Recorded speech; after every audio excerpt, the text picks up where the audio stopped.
Assalamualaikum warahmatullahi wabarakatuh. Masih di Amus Channel.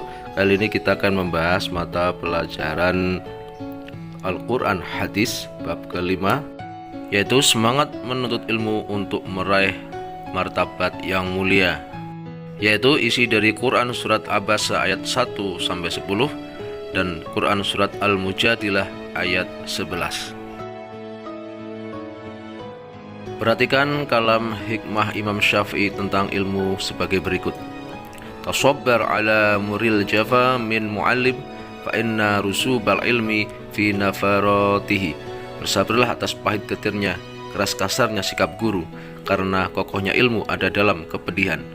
Faman lam yaduk murra ta'allum sa'atan tajarru'a tullal jahli tula hayatihi. Barang siapa belum pernah merasakan pahitnya menuntut ilmu, niscaya ia akan meratapi hinanya kebodohan sepanjang hidupnya. Wa man fatahu ta'lim waqta syababihi fakabbir alaihi arba'an liwafatihi.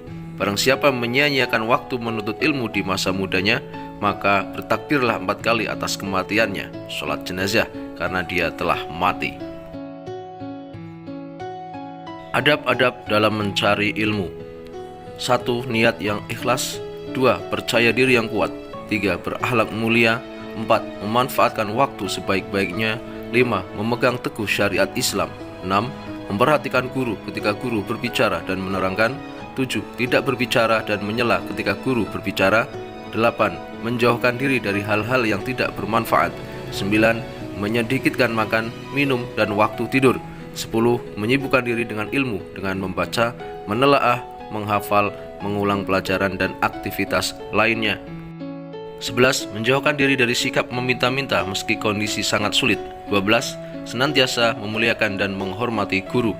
13. Berterima kasih kepada gurunya. 14. Bersegera mendatangi majelis ilmu sebelum gurunya datang. 15. Tidak meninggikan suaranya kecuali darurat. 16. Tidak memotong ketika guru berbicara. 17. Tidak sombong jika belajar kepada orang yang lebih muda usianya atau kedudukannya lebih rendah. 18. Tidak malu bertanya pada hal-hal yang belum dipahaminya. 19. Meninggalkan debat kusir.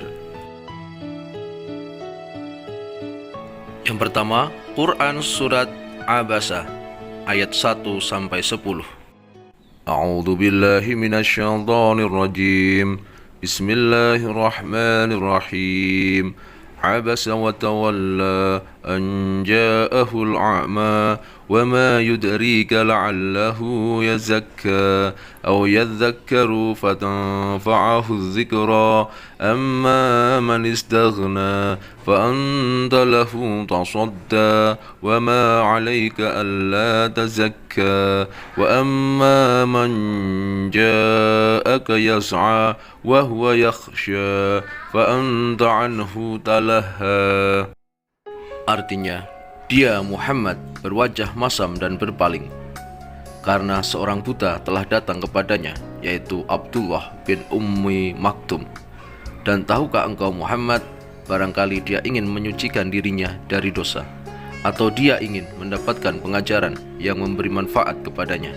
Adapun orang yang merasa dirinya serba cukup, pembesar pemuka Quraisy, maka engkau Muhammad memberi perhatian kepadanya, padahal tidak ada celah atasmu kalau dia tidak menyucikan diri atau beriman. Dan adapun orang yang datang kepadamu dengan bersegera untuk mendapatkan pengajaran, sedang dia takut kepada Allah, engkau Muhammad malah mengabaikannya. Arti mufradat. Abasa, dia bermuka masam. Watawalla, dan berpaling. Al-a'ma, seorang buta. Yazakka, ingin menyucikan dirinya. Au yadzakkaru, atau ingin mendapatkan pengajaran. Tasodda, memberikan perhatian. Yas'a, dengan bersegera. Yakhsha, takut kepada Allah. Sebabun nuzul, atau sebab-sebab diturunkannya Quran Surat Abasa ayat 1-10. Beberapa ulama mengatakan surah ini turun menyangkut sikap Nabi SAW kepada Abdullah ibnu Ummi Maktum. Ketika Nabi Muhammad SAW sedang sibuk menjelaskan Islam kepada tokoh-tokoh musyrikin Mekah, salah satunya adalah Al-Walid ibnu Al-Mughirah Beliau berharap ajakannya dapat menyentuh hati dan pikiran mereka sehingga mereka memeluk Islam. Diharapkan akan membawa dampak positif bagi perkembangan dakwah Islam. Saat itulah datang Abdullah ibnu Ummi Maktum yang rupanya tidak mengetahui kesibukan Nabi karena kebutaannya, lalu menyela pembicaraan Nabi, memohon agar diajarkan kepadanya tentang Islam. Ini dilakukannya berkali-kali sehingga tidak berkenan di hati Nabi Shallallahu Alaihi Wasallam. Namun beliau tidak menegur apalagi menghardiknya, hanya saja nampak pada air muka beliau rasa tidak senang. Maka turunlah ayat di atas untuk menegur beliau, baginda Rasul. Kandungan ayat. Dalam Quran surat Abasa 1-10 ini, Allah Subhanahu wa taala memerintahkan Nabi Shallallahu alaihi wasallam agar tidak berpaling dari orang yang ingin membersihkan jiwanya, membersihkan diri dari akhlak tercela dan ingin mendapatkan pengajaran, kemudian tidak terlalu berharap kepada para pemuka Quraisy akan keislamannya. Allah lah yang akan memberikan petunjuk bagi yang dikehendakinya. Allah Subhanahu wa taala juga memerintahkan Nabi Shallallahu alaihi wasallam agar tidak mengkhususkan memberi peringatan kepada seseorang, namun wajib menyampaikannya kepada siapa saja, tidak membedakan kaya atau miskin, pejabat atau rakyat biasa. Sambutan yang baik kepada orang yang datang dan membutuhkan itu lebih baik dan wajib, sedangkan berpalingnya pada orang kaya yang tidak memerlukan karena tidak memiliki keinginan pada kebaikan itu tidak layak. Kewajiban kita adalah mendidik kaum muslimin, terutama bagi yang menginginkan pengetahuan dan pengajaran. Ayat-ayat di atas mengajar kita akan pentingnya kepedulian terhadap sesama muslim dan menebarkan ilmu keislaman kepada mereka. Quran surat Abasa 1-10 mengandung beberapa hal yang terkait dengan etika pengajaran, antara lain sebagai mukmin, yaitu 1. Wajib mengenali orang yang membutuhkan bantuan. 2. Memberikan pelayanan yang proporsional dan profesional. 3. Pelayanan yang diberikan harus dengan niat yang ikhlas dan menyerahkan hasilnya kepada Allah Subhanahu wa taala. Ayat-ayat di atas juga mengajarkan kita bahwa sebagai guru hendaknya memberikan penghargaan dan pelayanan yang sama, selalu husnudzon, harus bersikap cermat dan berhati-hati dalam mengambil suatu tindakan, adil, penuh kasih sayang, menjunjung tinggi kesopanan dan lembah lembut terhadap muridnya. Kedua, Quran surat Al-Mujadilah ayat 11. A'udzu billahi minasyaitonir rajim. Bismillahirrahmanirrahim. Ya ayyuhalladzina amanu idza qila lakum tafassahu fil majlisi fafsahu yafsahillahu lakum wa idza qila anshuzu fanshuzu yarfa'illahu alladhina amanu minkum walladhina utul ilma darajat wallahu bima ta'maluna khabir. Artinya, wahai orang-orang yang beriman, apabila dikatakan kepadamu, berilah kelapangan di dalam majelis-majelis, maka lapangkanlah. Niscaya Allah akan memberi kelapangan untukmu. Dan apabila dikatakan, berdirilah kamu, maka berdirilah. Niscaya Allah akan mengangkat derajat orang-orang yang beriman di antaramu dan orang-orang yang diberi ilmu beberapa derajat. Dan Allah Maha teliti apa yang kamu kerjakan. Arti mufradat. Tafassahu, berilah kelapangan. Yafsahillah, Allah akan melapangkan. Wa idza qila syuzu, jika dikatakan berdirilah kamu, fanshuzu, maka berdirilah kamu. Yarfa'illah, niscaya Allah akan meninggikan. Utul ilma, orang yang berilmu. Darajat, dengan beberapa derajat. Ta'maluna khabir, Maha teliti apa yang kamu kerjakan. Babun nuzul atau sebab-sebab turunnya Quran surat Al-Mujadilah ayat 11. Rasulullah Shallallahu alaihi wasallam biasa memberikan tempat khusus kepada para sahabat ahli Badar. Suatu hari ketika majelis sedang berlangsung, datang beberapa sahabat ahli Badar lalu mengucapkan salam kepada Rasulullah Shallallahu alaihi wasallam dan beliau menjawabnya. Mereka mengucapkan salam kepada orang-orang di majelis itu dan mereka menjawabnya pula. Namun tidak ada yang beranjak dari tempat duduknya sehingga para ahli Badar itu berdiri.